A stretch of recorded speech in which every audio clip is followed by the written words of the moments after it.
อนกรกฎสิงหาหรือเดือน8ลาวประชาชนลาวชาวพุทธได้พร้อมเพียงกันตั้งหน้าสืบสานปฏิบัติฮีตคองประเพณีบุญเข้าพรรษากันอย่างทั่วหน้าในทุกๆปีบุญเข้าพรรษาแม่นบุญประเพณีหนึ่งที่นอนอยู่ในฮีต12ของ14ฮีต12หมายถึงประเพณีการเฮ็ดบุญตามเดือนทั้ง12เดือนของชาวลาวที่เคยปฏิบัติกันมาบ่ได้ขาดตามปฏิทินจันทรคติบุญเข้าพรรษาหมายถึงการเฮ็ดบุญในยามฤดูฝนซึ่งในสมัยพุทธกาลเมื่อฮอดฤดูฝนการเดินทางไปแสวงหาพระธรรมของพระภิกขุสงฆ์แม้นมีความลำบากหลายบางครั้งก็มีพระภิกขุสงฆ์จำนวนหนึ่งได้ไปเหยียบย่ำเอาพืชพันธุ์ธัญญาหารเครื่องปลูกของฝั่งของประชาชนจนได้รับความเสียหายจึงเฮ็ดให้ประชาชนพากันจมว่าเมื่อพระพุทธเจ้าได้รับรู้จึงได้ออกข้อบัญญัติให้พระภิกขุสงฆ์จำพรรษาอยู่กับที่โดยบ่ให้ไปค้างคืนอยู่บ่อนอื่นบุญก็คือเป็นสื่อของความดีกุศลเป็นผลของความสุขฉะนั้นบุญเข้าพรรษาก็แน่นอนต้องติดพันกับประวัติและความเป็นมาในทางพระพุทธศาสนาภายหลังที่องค์สมเด็จพระสัมมาสัมพุทธเจ้าได้ตรัสรู้อนุตตรสัมมาสัมโพธิญาณเป็นพระพุทธเจ้าอยู่อุรุเวลาเสนานิคมประเทศอินเดียใต้ต้นพระศรีมหาโพธิ์แล้วก็ประกาศพระพุทธศาสนาก็คือการแสดงธรรมจักรกับปวัณตสูตรให้แก่ปัญจวัคคีย์จนในที่สุดก็มีพระพุทธพระธรรมพระสงฆ์เกิดขึ้นเป็นองค์ประกอบอันสำคัญจัดเป็นพระรัตนตรัยจากนั้นก็ได้มีการประกาศพระพุทธศาสนาตามพุทธประสงค์หรือความตั้งใจตามการบำเพ็ญเพียรปรมีธรรมแต่ละภพแต่ละชาติเพื่อที่จะนำเอาสัตว์โลกให้ถึงสุขบรรลุเป้าหมายเข้าสู่พระนิพพานการเข้าพรรษาเป็นบุญที่ประชาชนลาวชาวพุทธได้ปฏิบัติกันมาแต่โบราณกาลช่วงระยะท้ายเดือนกรกฎหรือต้นเดือนสิงหาเริ่มแต่มื้อเพ็ง15ค่ำเดือน8ลาวหามื้อเพ็ง15ค่ำเดือน11ของทุกๆปีและทุกๆ4ปีใดจะมีเดือน8 2หนคือปกติมาสหมายถึงการเป็นปกติของวันเดือนปีและอธิกามาสหมายถึงการเกินการเพิ่มขึ้นหรือการลดลงของวันเดือนปีอันนี้ต้องได้ศึกษาเกณฑ์โหราศาสตร์หรือว่าสูตรคำนวณการคิดใดของนักโหราศาสตร์แต่ว่าก็เพื่อความเข้าใจว่าเป็นปกติมาสและอปกติมาสหรือว่าสุรคติหรือว่าสุรทินบางนักโหราศาสตร์เพิ่นก็เอิ้นว่าปกติว่างสุรทินหรือว่าอปกติมาสอปกติว่างในระยะเข้าพรรษาชาวพุทธควรปฏิบัติหน้าที่ของตนอย่างเคร่งครัดซึ่งได้แบ่งออกเป็น2ส่วนคือหน้าที่ของพระสงฆ์และหน้าที่ของคฤหัสถ์คฤหัสถ์หรือญาติโยมหน้าที่ของพระสงฆ์ในทางพิธีกรรมแล้วในมื้อเข้าพรรษาพระสงฆ์สามเณรแม้นมีความสำคัญหลายในการนำพาญาติโยมให้ปฏิบัติตามคำสอนของพระพุทธเจ้าแต่ก่อนจะฮอดมื้อเข้าพรรษาพระสงฆ์สามเณรก็จะพากันทำความสะอาด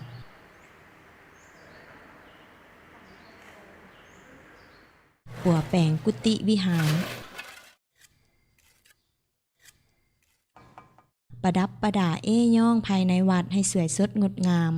ก่อนจะเข้าพรรษาอาจารย์มีความรู้สึกนี่คือว่าเตรียมพร้อมแล้วก็ดีอกดีใจเนาะก็จะได้เข้าพรรษาปฏิบัติ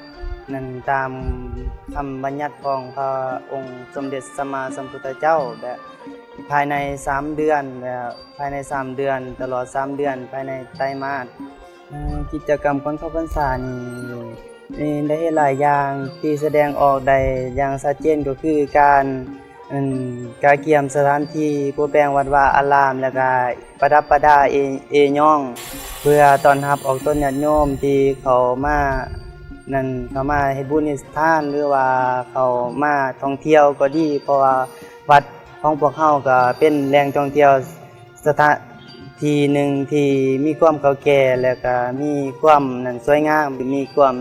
ตั้งมั่นแล้วก็ปฏิตั้งใจคำสั่งสอนของพ่อแม่ครูบาอาจารย์แล้วก็ตั้งใจศึกษาเรียนแล้วก็มีจิตใจมั่นเพียงในศีลธรรมในการปฏิบัติเพราะว่าการแสดงออกทางด้านทางกายทางด้านการเคลื่อนไหวต่างๆทางด้านกิริยามารยาทก็พวกหลานและพวกสามเณรเองก็แม่นมีความตั้งใจและมีความกระตือรือร้นเพื่อที่จะปฏิบัติภายใน3 เดือนนี้ ปกติพระสงฆ์สามเณรต้องได้ไหว้พระ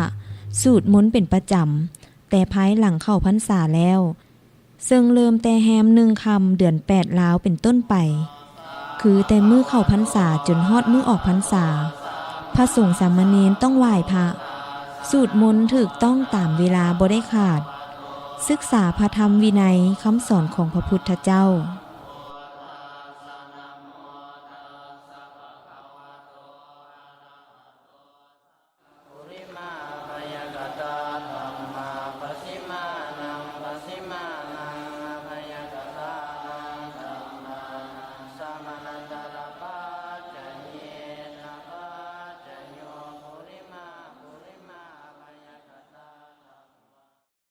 ตลอดฮอดทองบทสูตร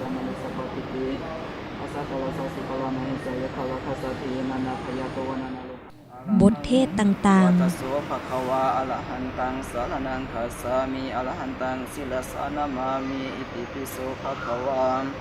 อานาปาลมีสัมปันโนอิติปิโสนอกจากนี้พระสงฆ์ต้องได้ไปร่วมชุมนุมประชุมกันอยู่ในวัดใดวัดหนึ่งหรือที่เอิ้นว่าพิธีอุโบสถสังฆกรรมเพื่อทบทวนศีล227ข้อของพระสงฆ์ตามที่พระพุทธเจ้าได้บัญญัติไว้หน้าที่ของคฤหัสถ์ฆราวาสหรือญาติโยมฝ่ายญาติโยมก็มีส่วนเกี่ยวข้องและสำคัญคือกันก่อนจะฮอดมื้อเข้าพรรษาชาวพุทธจะพากันห้างหากะเกี่ยมห่อข้าวต้มขนมวัตถุปัจจัยไสยทานเทียนจำพรรษาผ้าอาบน้ำฝนดอกไม้สีขาวหรือสีเหลืองเส้นดอกดาวเฮืองก็ได้ดอกบัวก็ดีธูปเทียนและน้ำญาติตลอดฮอดเข้าป่าอาหารจัดไว้ใส่ในโอ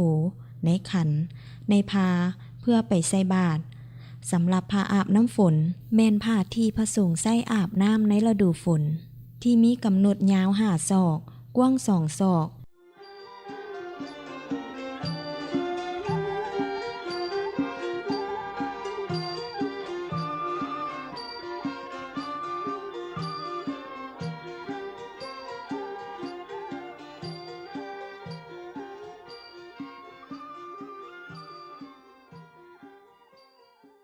เมื่อฮอดมื้อเข้าพรรษาในตอนเช้าผู้ที่เลื่อมใสศรัทธาทั้งหลายพร้อมพากันแต่งกายอย่างสุภาพเรียบร้อยตามประเพณีลาวทั้งผู้เฒ่าผู้แก่วัยหนุ่มเด็กน้อยต่างก็โอบอุ้มเอาโอเอาขันพร้อมด้วยติ๊บข้าวก็จะมาเต้าโฮมกันอยู่ศาลาโฮงธรรมหรือหอแจกของวัดพิธีจะเริ่มด้วยการไหว้พระ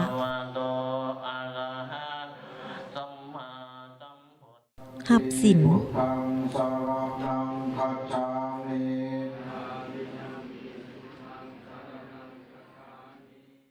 ถวายทาน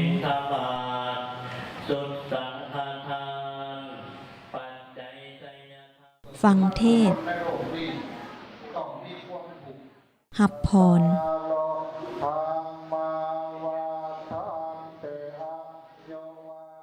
ใส่บาตร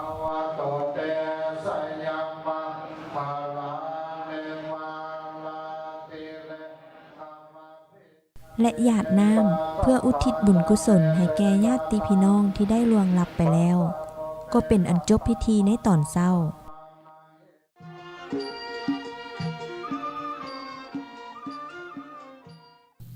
ส่วนตอนค่ำพระสงฆ์สามเณรก็จะนำพาออกตนญาติโยมจัดพิธีเวียนเทียนเมื่อฮอดเลิกงามยามดีก็จะเริ่มพิธีไหว้พระ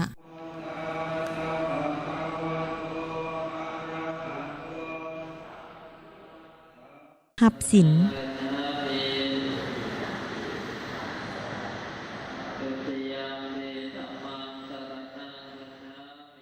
กล่าวถวายดอกไม้ธูปเทียนอยู่ในศาลาโฮงธรรม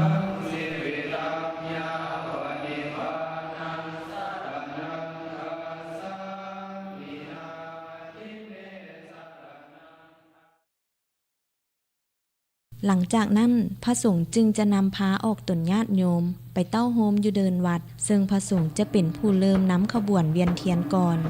ต่อด้วยผู้เฒ่าผู้แก่ตามลำดับพร้อมพากันแห่อ้อมสิงให้ได้3รอบพร้อมทั้งสูตรมนต์ภาวนาบูชาพระพุทธเจ้าธรรมเจ้าสังฆเจ้าประสานด้วยเสียงกลองโฮม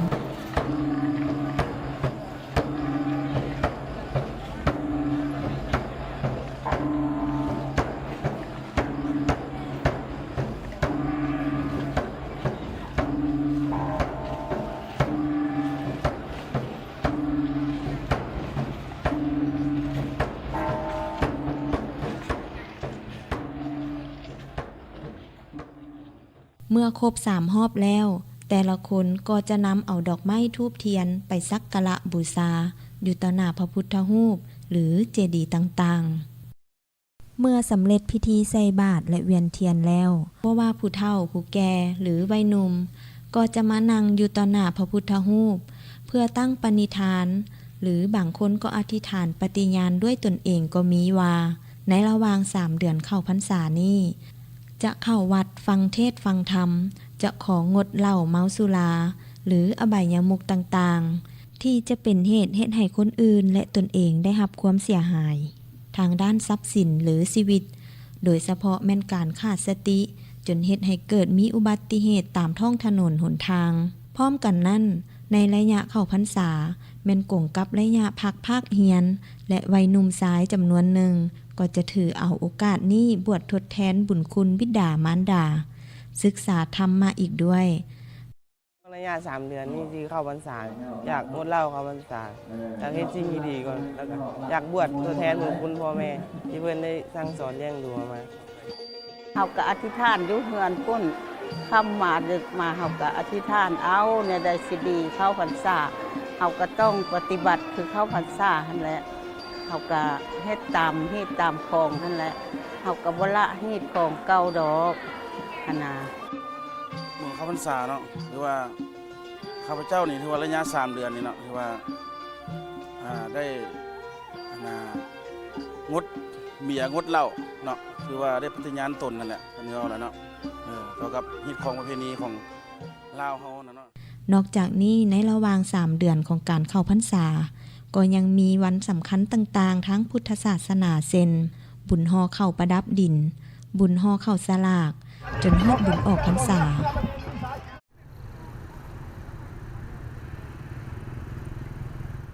บุญเข้าพรรษาแม่นเป็นบุญประเพณีที่เก่าแก่ติดพันกันกับการดำรงชีวิตของประชาชนลาวมาตั้งแต่โบราณกาลมีคุณค่าสำคัญในการปฏิบัติพระวินัยของพระสงฆ์สามเณรพร้อมทั้งเป็นโอกาสเต้าโฮมความสามัคคีสอนศีลธรรมและความดีงามให้ประชาชนได้มีสติระวังตัวในการใช้ชีวิตให้เกิดผลประโยชน์เพื่อตนเองครอบครัวและสังคมฉะนั้นพวกเฮาทุกคนจงพร้อมพากันอนุรักษ์รักษาฮีตของประเพณีอันดีงามนี้ไว้ให้คงอยู่สู่รุ่นลูกรุ่นหลานตลอดไป